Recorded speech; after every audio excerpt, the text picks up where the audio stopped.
So for day 8, we do not have any new words coming up, or day 9 tomorrow. So we're just continuing to review and hear those words from days 1 through 7. Again, if you want to write those down at home or you want to screenshot this, you're more than welcome to. Today, our read aloud was The Reasons for Seasons by Gail Gibbons, but we only read pages 1 through 5.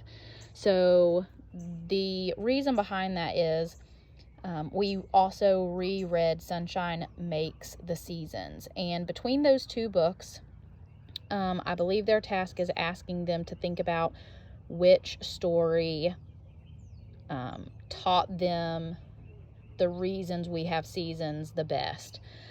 So during the Reasons for Seasons, on pages 2 and 3, you can ask your student or your child to stop and summarize the information from pages 2 and 3, and then ask, how did the author and or illustrator explain this information?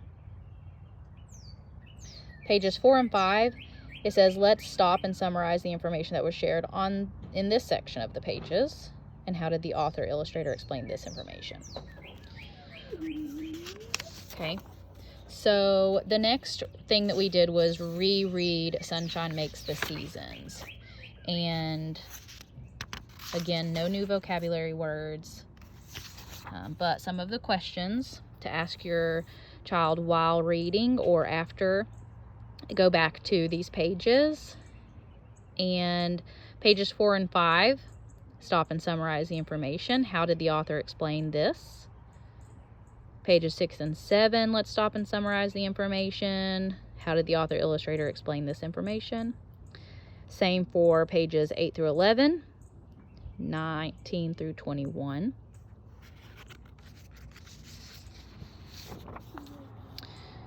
Um, 22 through 24, and then 27 through 32. These pages discuss how the seasons are different at the poles and equator.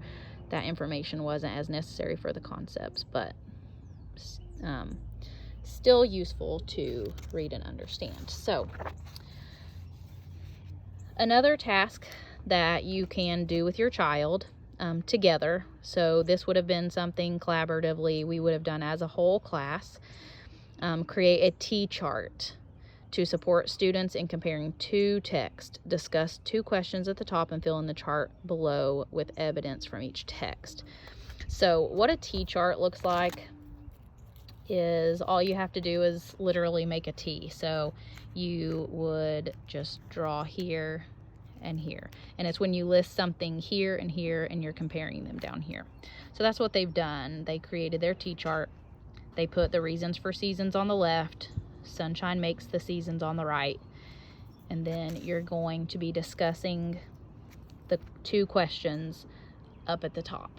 So how does the text use words and pictures to explain the changing seasons? So how did this book use the text, words and pictures to explain the changing season? How did this book do that? And then which text explains the cause of the changing seasons more clearly? So an example of that for the parents to help you would be here. So showing that on page 2, Gail Gibbons said the earth tilts toward away from the sun. It makes the seasons. The words were easy to understand, but the picture doesn't show this very well. The picture on page 3 shows the Earth's rotation around the sun, but the picture does not show the tilt. Page 3 describes how different parts of the Earth can be closer to the sun than others. And pages 4 and 5 show the Earth's tilt as it revolves around the sun. This helps me understand how different parts get different amounts of sunlight as the Earth revolves around the sun.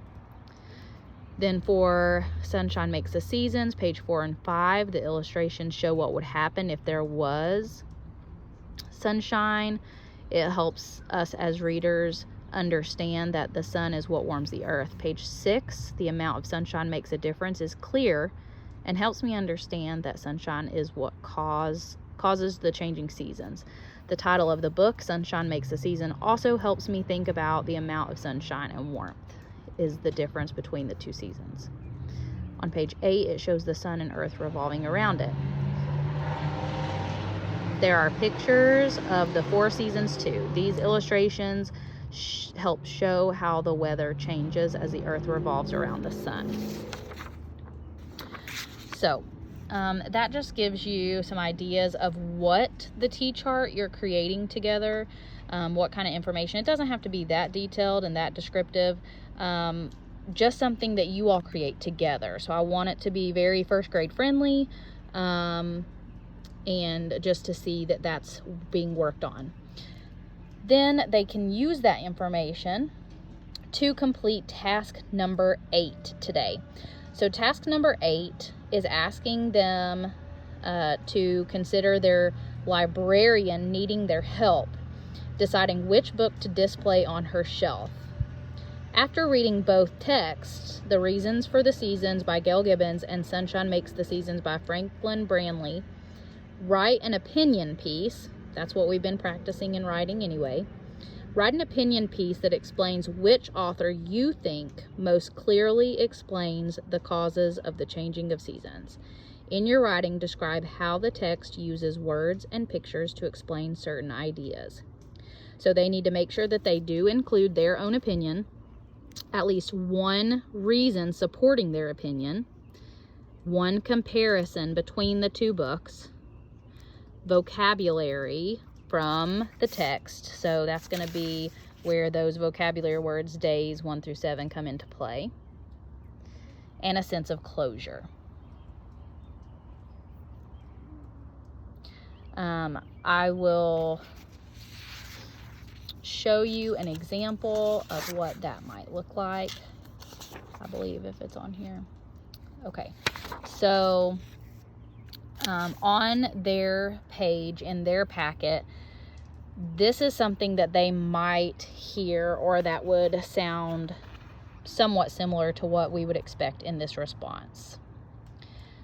So on that independent task, task number 8 today, we would like to hear something like, I think Sunshine Makes the Seasons did a better job of explaining why the seasons change because of the experiment and illustrations. The experiment in the book helped me understand how the Earth's tilt causes parts of the Earth to get more and less sunshine. And sunshine is what causes the seasons. The illustrations and reasons for the seasons didn't always show the Earth's tilt. The words in Sunshine Makes the Seasons were easier to understand. So again, on a first grade level, you want your child to work somewhat independently, but you can give them the support there to make sure that they are including all of those things: their opinion, the reason, a comparison, vocabulary words, and a sense of closure. Again, I'm here to help in any way, shape, or form that you all need me to.